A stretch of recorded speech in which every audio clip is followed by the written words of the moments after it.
Hi, now let us discuss unit number 1, that is solid state of second PUC chemistry.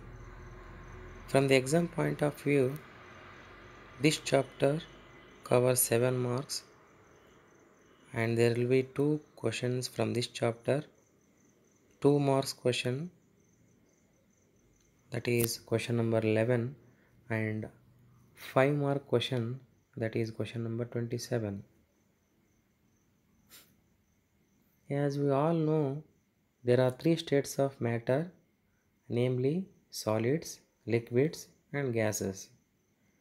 Solids are called rigid bodies because of their disability to flow, and this rigidity is due to the fixed positions of their molecules.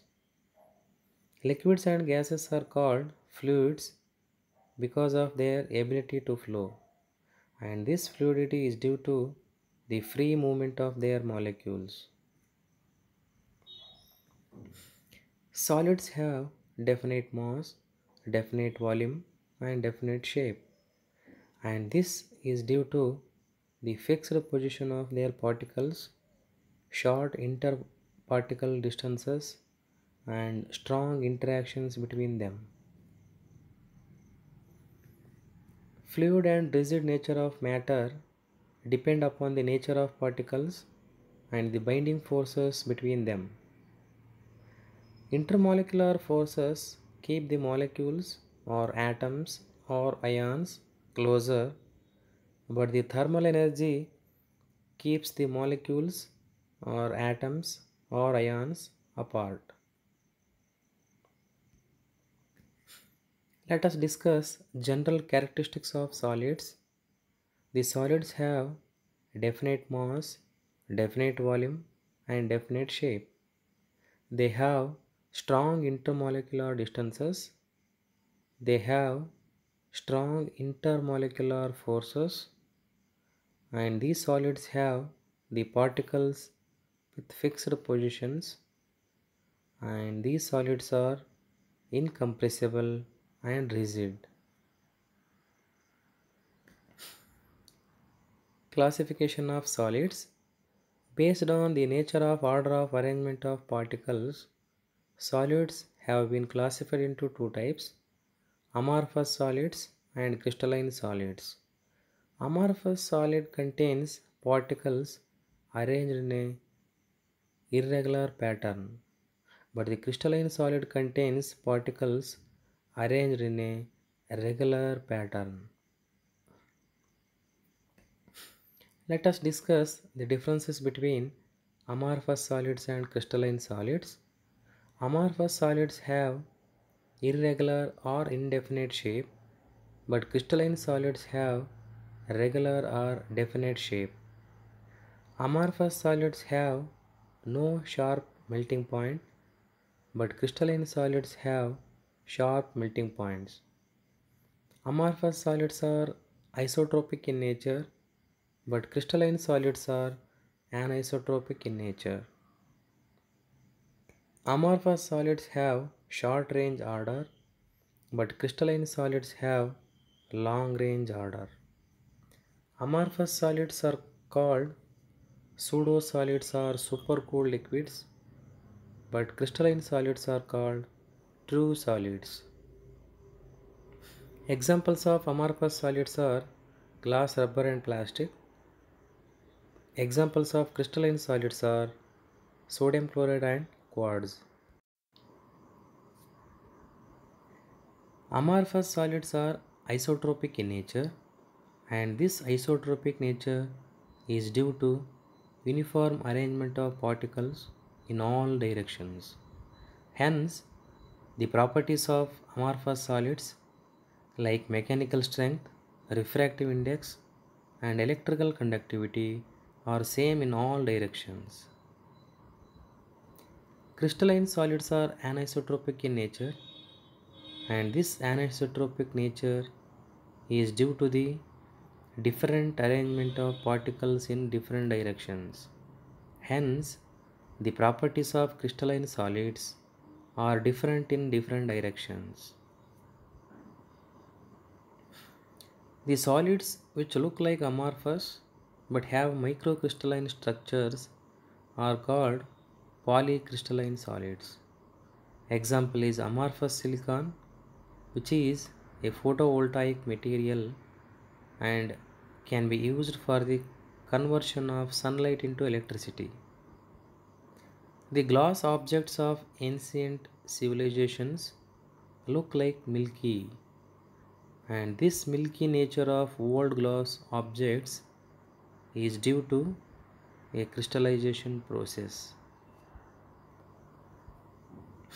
Classification of crystalline solids. They have been classified into four types based on the nature of intermolecular forces or bonds, namely molecular solids, ionic solids, metallic solids, and covalent solids. And the different types of forces present in crystalline solids are van der Waals forces, ionic bonds, covalent bonds, and metallic bonds. Molecular solids contain molecules as their particles. Again, there are three types of molecular solids, namely non-polar molecular solids, polar molecular solids, and hydrogen bonded molecular solids. Non-polar molecular solids contain atoms or the molecules held by non-polar covalent bonds or weak dispersion or London forces. Examples are argon, helium, hydrogen, chlorine, and iodine. These solids are soft and non-conductors of electricity. They have low melting points. Polar molecular solids contain the molecules held by polar covalent bonds or stronger dipole-dipole interactions. Examples are HCl and SO2. They are soft and non-conductors of electricity. Their melting points are higher than those of non-polar molecular solids. Third type of molecular solids are hydrogen bonded molecular solids. They contain polar covalent bonds or strong hydrogen bonds between hydrogen and electronegative atoms like fluorine, oxygen, or nitrogen. Example is H2O. They are non-conductors of electricity. They are volatile liquids or soft solids. Ionic solids contain cations and anions held by strong coulombic or electrostatic forces. Ionic solids are hard and brittle in nature. Ionic solids have high melting and boiling points. Ionic solids are electrical insulators in the solid state because ions are not able to move, but they conduct electricity in the molten state or when dissolved in water due to the free movement of ions. Metallic solids contain positive ions surrounded by and held together by free or mobile electrons. These free and mobile electrons are responsible for high electrical and thermal conductivity of metallic solids. Metallic solids have luster and color due to the presence of free electrons in them. Metallic solids are highly malleable and ductile. Covalent or network solids. They contain atoms of non-metals held by covalent bonds. Covalent bonds are strong and directional in nature. Covalent solids are also called giant molecules due to their bigger structure. They are very hard and brittle in nature. They have extremely high melting points. They are insulators. Examples are diamond and graphite. Graphite as a covalent solid. Graphite is a soft solid and a conductor of electricity. In graphite, carbon atoms are arranged in different layers. Each carbon is covalently bonded to three other carbons, leaving one more electron free to move. These free electrons make graphite a good conductor of electricity. The layers in graphite can slide one over the other, and hence a graphite is a soft solid and a good solid lubricant. Let us know the definitions of some terms. Crystal or space lattice. It is a regular three-dimensional spatial arrangement of lattice points. Unit cell is the smallest part of a crystal lattice which generates entire crystal when repeated in different directions. Lattice point is a point in a crystal occupied by a particle which may be atom, ion or molecule. This is a picture of three-dimensional crystal lattice and its unit cell. The characteristics of crystal lattices are: each point in a crystal lattice is called lattice point or site. Each point in a crystal lattice indicates a particle which may be an atom, a molecule or an ion. Lattice points are joined by straight lines to give the geometry of the lattice.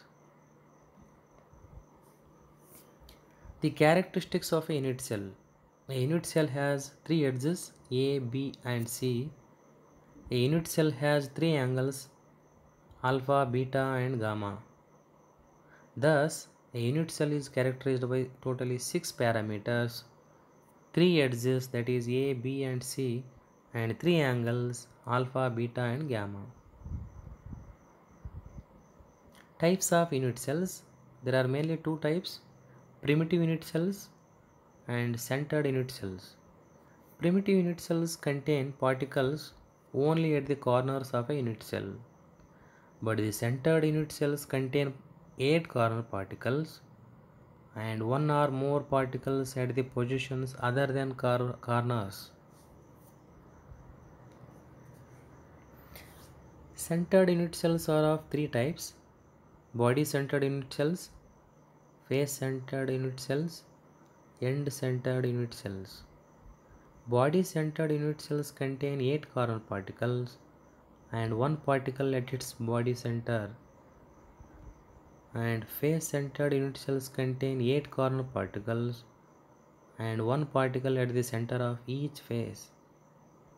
But end centered unit cells contain 8 corner particles and one particle at the center of any two opposite faces.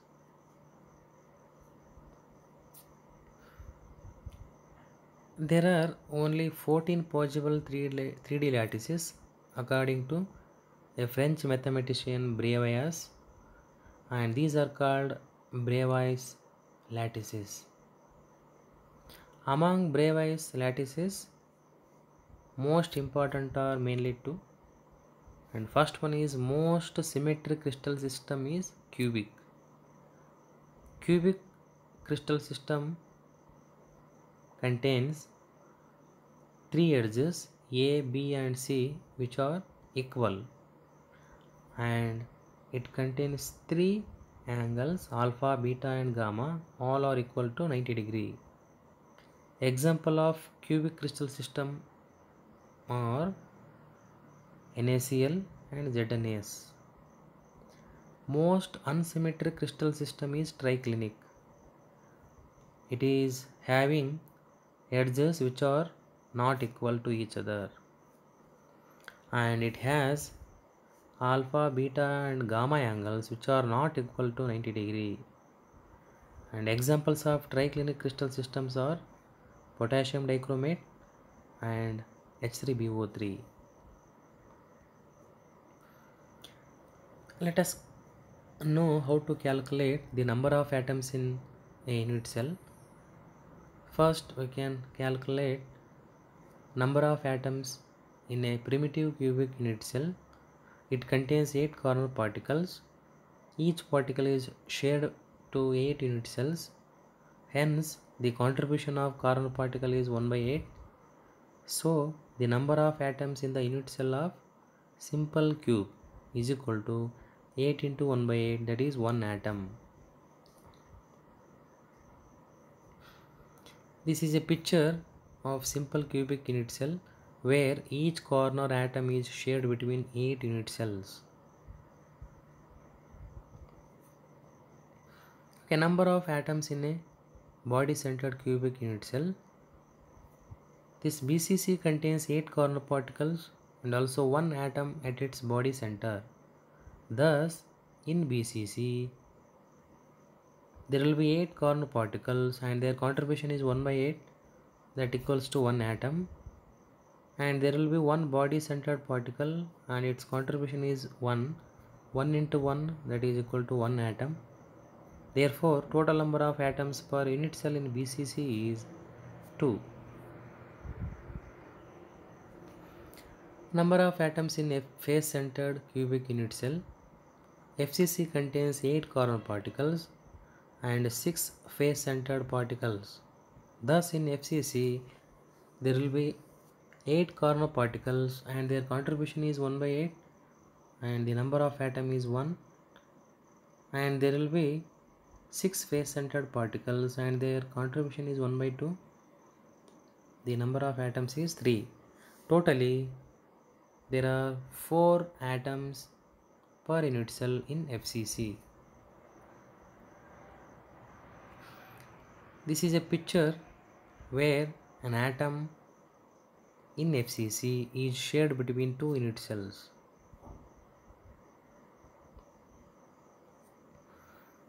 Okay, let us discuss close packing arrangement.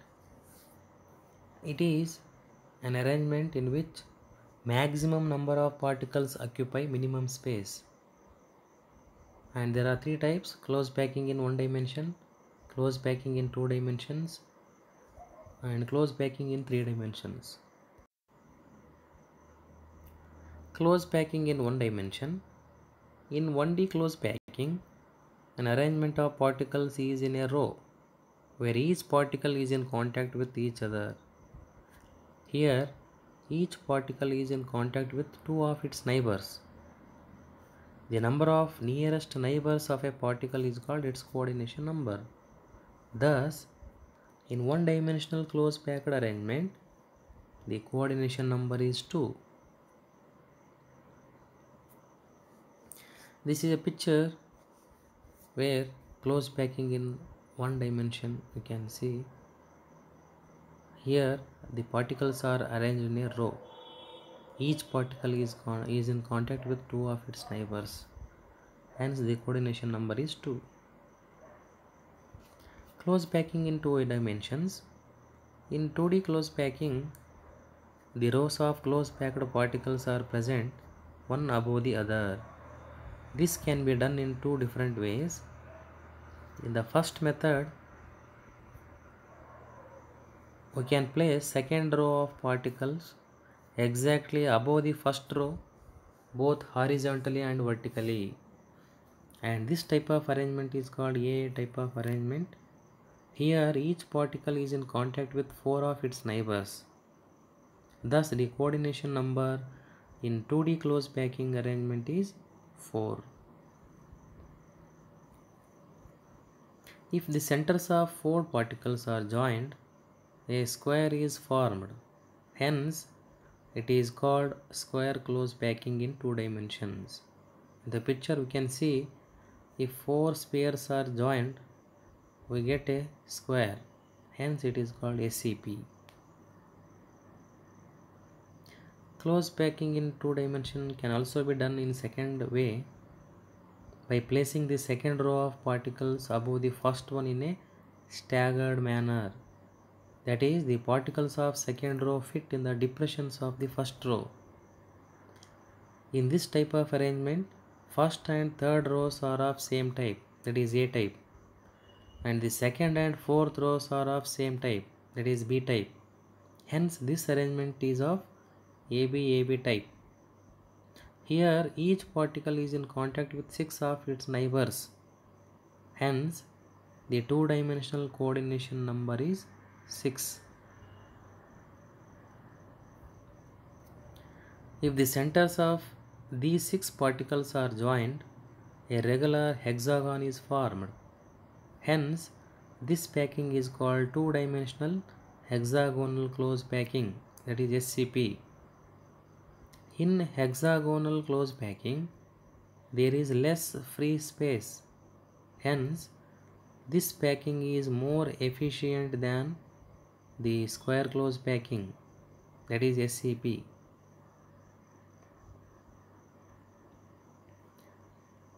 In HCP, there are some voids, that is empty spaces, which are triangular in shape. These triangular voids are of two different types. In one row, the apex of the triangles are pointing upwards, and in the next layer, downwards. You can see in the following picture, whenever we join 6 particles, there will be formation of hexagon. Hence, it is called HCP arrangement. Close packing in 3 dimensions. Here, 2D layers of particles are present one above the other. You can see in the picture, there will be formation of 2 types of holes, tetrahedral hole and octahedral hole. If the number of close packed particles is n, then the number of octahedral voids generated is equal to n, but the number of tetrahedral voids generated is equal to 2n. Okay, let us discuss packing efficiency. It is the percentage of total space occupied by the particles. This can be calculated by using the following formula. That is, packing efficiency is equal to volume occupied by the spheres in the unit cell divided by total volume of the unit cell. Packing efficiency in simple cubic lattice. If the edge length of the cube is A and the radius of each particle is r, then A is equal to 2r. The total volume of simple cubic unit cell is equal to A cube, that is 2r cube is equal to 8r cube. The number of atoms per unit cell in simple cube, as we will already know, it is 1. Hence, the volume of one atom in simple cube is equal to 4 by 3 pi r cube. Therefore, packing efficiency is equal to volume of one atom in simple cube into 100 divided by total volume of simple cubic unit cell. After substitution, we get packing efficiency, that is 52.4%. Here, vacant space is 100 minus 52.4, that is 47.6%, and hence the packing fraction in simple cube is 0.524 and the vacant space is 0.476. Okay, let us discuss calculation of packing efficiency in BCC. Here also we consider edge length of cube is A and the radius of each particle is r, and then A is equal to 4r divided by root 3. Total volume of BCC unit cell is equal to A cube, that is 4r divided by root 3 whole to the power cube, which is equal to 64r cube divided by 3 root 3. The number of atoms per unit cell in BCC is 2. Hence, the volume of 2 atoms in BCC is equal to 2 into 4 by 3 pi r cube, that is 8 8 by 3 pi r cube. After substituting these values in packing efficiency formula, we get packing efficiency 68% for BCC. Hence, vacant space in BCC is 100 minus 68, that is 32%. But the packing fraction in BCC is 0.68 and vacant space is 0.32. Okay, let us discuss the calculation of packing efficiency in FCC. Here also we consider edge length of the cube is A and the radius of each particle is R, and A becomes equal to 4R divided by root 2. Total volume of face centered cubic unit cell is A cube, that is 4R divided by root 2 whole to the power cube, which becomes equal to 64R cube divided by 2 root 2. The number of atoms per unit cell in FCC is 4. Hence, the volume of 4 atoms in FCC is equal to 4 into 4 by 3 pi r cube, which becomes equal to 16 divided by 3 pi r cube. After substituting the values in packing efficiency formula, we get 74%. Hence, vacant space in FCC is equal to 100 minus 74, that is 26%. But the packing fraction in FCC is 0.74 and the vacant space is 0.26.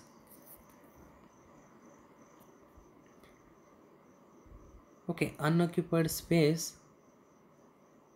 decreases in the following order, that is, simple cube is having maximum amount of unoccupied space, but the FCC is having minimum amount of unoccupied space. But if you consider packing efficiency, FCC is having highest packing efficiency, but simple cube is having the least packing efficiency. Thus, CCP, HCP or FCC structures have maximum packing efficiency.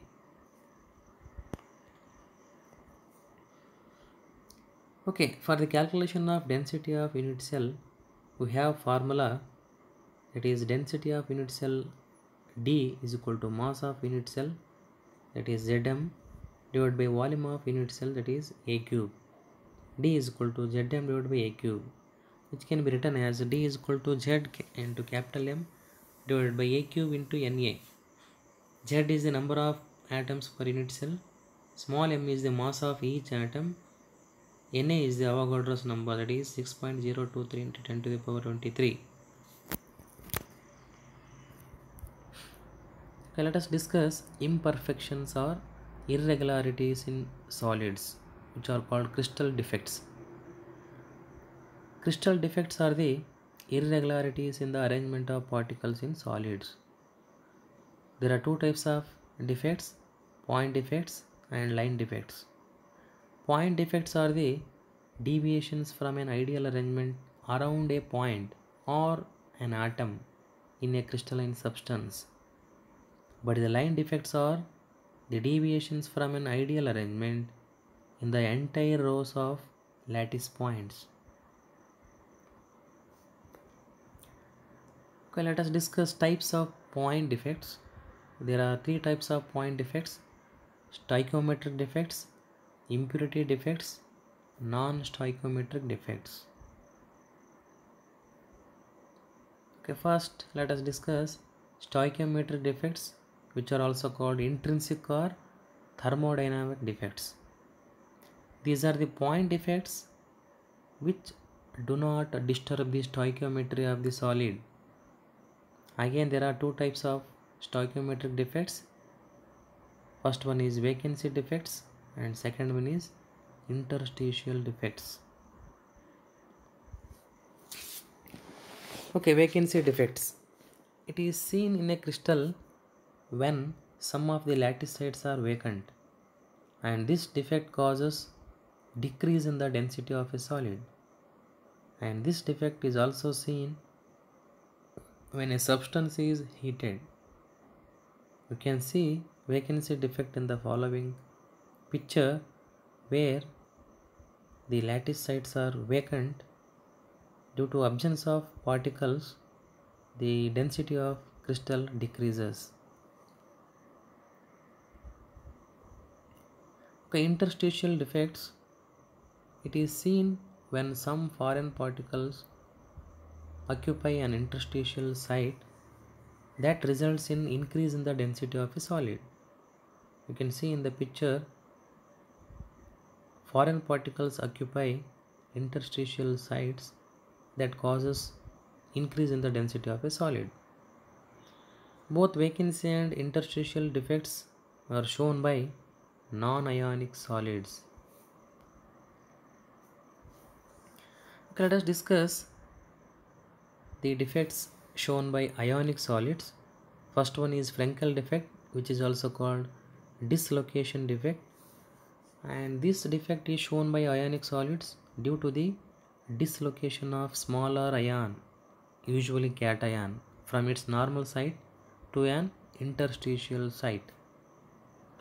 And Frenkel defect does not change the density of a solid, and Frenkel defect is shown by ionic substance in which there is a large difference in the size of ions having low coordination number, and examples are ZNS, AgCl, AgBr and AgI. This defect creates a vacancy defect at its original site and an interstitial defect at its new location. Okay, this is a picture where we can see Frenkel defect.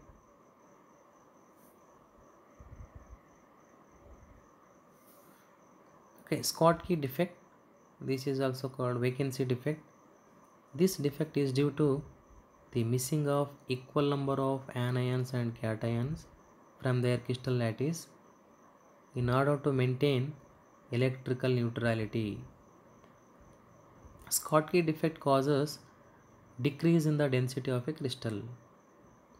This defect is shown by ionic substances where the cation and anion are of almost similar sizes, having high coordination number, and examples are NaCl, KCl, cesium chloride and AgBr. Here we need to remember that AgBr shows both Frenkel and Schottky defects. This is a picture where we can see Schottky defect, where there will be missing of equal number of cations and anions from their lattice sites.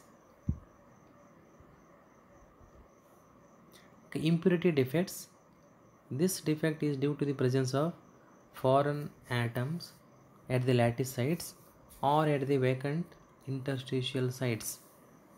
For example, during the crystallization of NaCl containing a little amount of strontium chloride, some Na plus ions are occupied by strontium ions. Each strontium 2 plus ion replaces 2 Na plus ions. That means one Sr2 plus ion occupies the site of one ion and the other site remains vacant. Hence, the number of cationic vacancies produced is equal to number of strontium ions. Okay, this is a picture where we can see impurity defect, where there is a replacement of 2 Na plus ions by one strontium 2 plus ion. Okay, let us discuss non-stoichiometric defects. These are the point defects that disturb the stoichiometry of a solid. Again, there are two types of defects: metal excess defects and metal deficiency defect. Okay, in metal excess defect, again there are two types: a metal excess defect due to anionic vacancies, a metal excess defect due to the presence of extra cations at interstitial sites. Okay, first one is a metal excess defect due to anionic vacancies.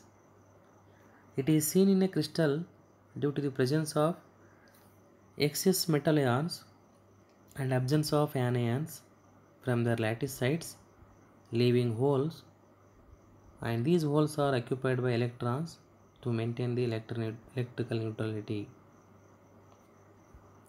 The holes that are occupied by electrons are called F centers. F means Farbengenter, that means colored center.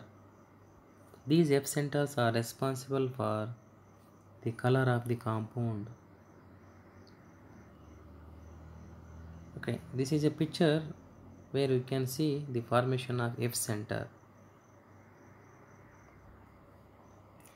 A metal excess defect due to anionic vacancies. Examples are alkali halides like NaCl, KCl, and lithium chloride. Here, the color of these alkali halides is due to the excitation of electrons when they absorb energy from the visible light falling on the crystals. Metal excess defect due to the presence of extra cations at interstitial sites. This kind of defect is seen in a crystal due to the presence of extra cations at interstitial sites and electrons at other sites to maintain electrical neutrality. Okay, example is zinc oxide, which is white in color at room temperature, but on heating it loses oxygen and turns yellow. Metal deficiency defect. It is seen in solids which contain less amount of metal compared to the stoichiometric proportion. Okay, example is FeO. Its composition is Fe0.95O because some Fe2 plus cations are missing and the loss of positive charge is compensated by the presence of required number of Fe3 plus ions. Okay, let us discuss electrical properties of solids. Solids are of three types based on their conductivities, namely conductors, insulators, and semiconductors. Conductors are the solids which have conductivity values ranging from 10 to the power 4 to 10 to the power 7 per ohm per meter. Examples of conductors are copper, silver. Insulators are the solids which have conductivity values ranging from 10 to the power minus 20 to 10 to the power minus 10 per ohm per meter. Examples of insulators are rubber, plastic, wood. Semiconductors are the solids having conductivity values ranging from 10 to the power minus 6 to 10 to the power 4 per ohm per meter. And examples of semiconductors are silicon, germanium. Okay, let us discuss conduction of electricity in metals. The electrical conductivity of metals is due to the movement of valence electrons. In metals, the energy gap between valence and conduction bands is very small. So, electrons can jump easily from valence band to conduction band. Hence, the metals are good conductors of electricity. Okay, let us discuss conduction of electricity in semiconductors. In semiconductors, the energy gap between the valence band and conduction band is small. Therefore, electrons can jump from valence band to conduction band on increasing the temperature or on adding impurities, and then they exhibit some conductivity. This is the band diagram where you can see how do metals, insulators and semiconductors exhibit their conductivity. In case of metals, the energy gap between conduction and valence band is very small. Almost they get overlapped. But in case of semiconductors, there is small energy gap between conduction and valence band. They require heating or impurities to enhance their conductivities. But in case of insulators, there is large energy gap between conduction and valence band. Hence, they do not conduct. Okay, let us discuss types of semiconductors. There are two types: intrinsic semiconductors and extrinsic semiconductors. Okay, let us know what do you mean by intrinsic semiconductors. Intrinsic semiconductors are the insulators at normal temperature but become good conductors only on increasing the temperature. Examples are pure silicon and pure germanium. Okay, extrinsic semiconductors are the insulators at normal temperature but become good conductors on doping or on adding impurities.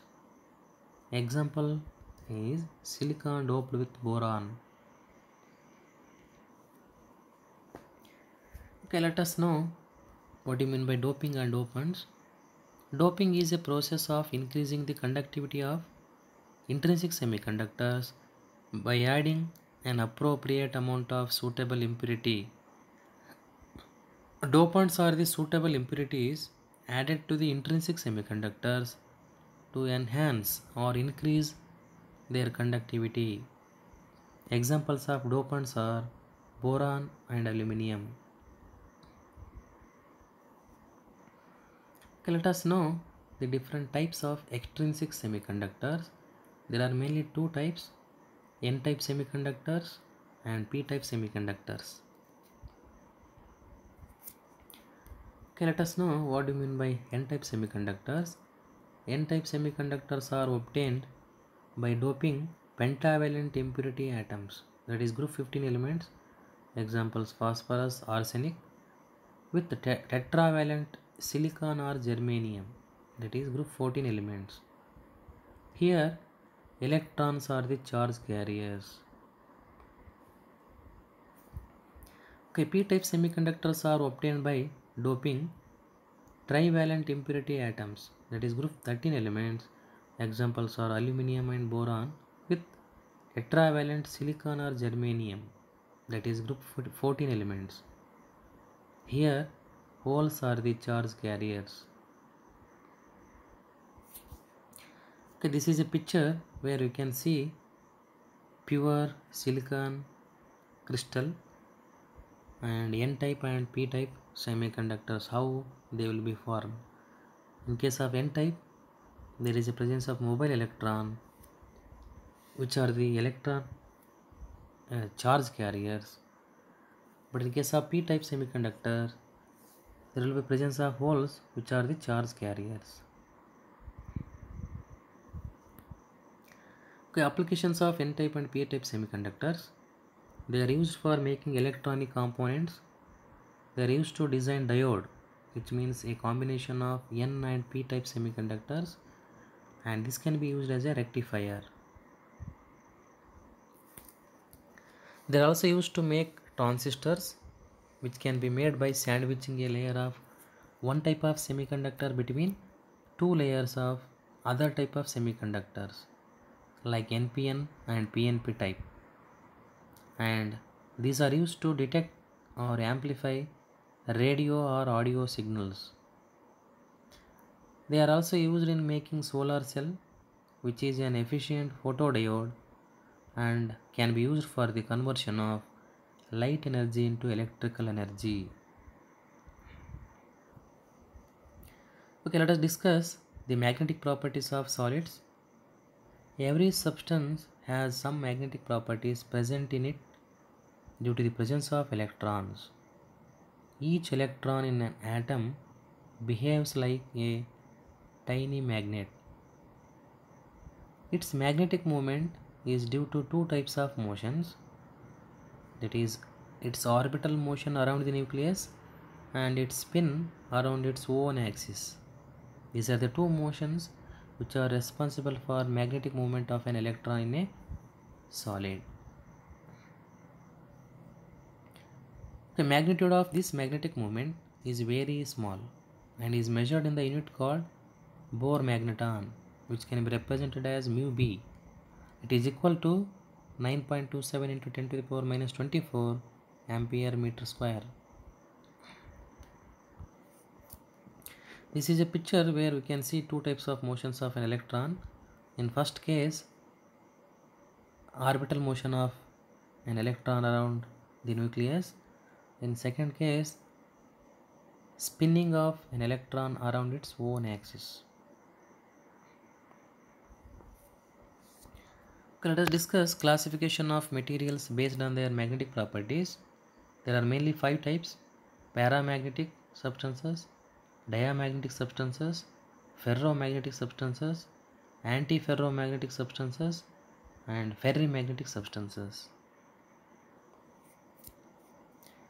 Okay, paramagnetic substances. These are weakly attracted by a magnetic field. They are magnetized in a magnetic field in the same direction, but they lose their magnetism in the absence of magnetic field. And the paramagnetism is due to the presence of one or more unpaired electrons which are attracted by a magnetic field. Examples of paramagnetic substances are O2, Cu2 plus, Fe3 plus, and Cr3 plus. The second type of magnetic substances are diamagnetic substances. They are weakly repelled by a magnetic field. Examples are H2O, NaCl, and benzene. These are weakly magnetized in a magnetic field in opposite direction. This diamagnetism is shown by those substances in which all the electrons are paired. That means there will be absence of unpaired electrons. Pairing of electrons in diamagnetic substances cancels their magnetic moments and hence they lose their magnetic character. Diamagnetic substances are not attracted by magnetic field due to the absence of unpaired electrons. Third type is ferromagnetic substances. They are attracted very strongly by a magnetic field.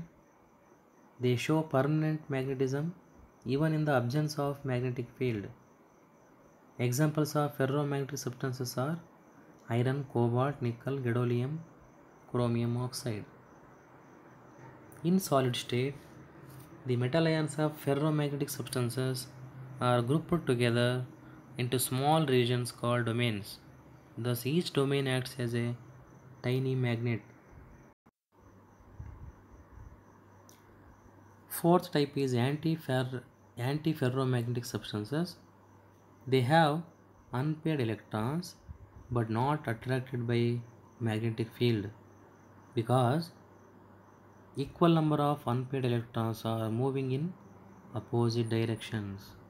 Hence their magnetic moments get cancelled. Example is MnO. Fifth type is ferrimagnetic substances. They have the unpaired electrons but weakly attracted by a magnetic field because unequal number of unpaired electrons are moving in opposite directions. Examples are magnetite, that is Fe3O4, and ferrites like MgFe2O4 and ZnFe2O4, that is magnesium ferrite and zinc ferrite. Ferrimagnetic substances lose ferrimagnetism on heating and become paramagnetic. Okay, this is a picture where we can see the arrangement of magnetic moments. In ferromagnetic substances, the magnetic moments are aligned in the same direction In antiferromagnetic substance, there will be equal number of unpaired electrons are moving in opposite directions. But in case of ferrimagnetic substances, unequal number of unpaired electrons are moving in opposite directions. Thank you.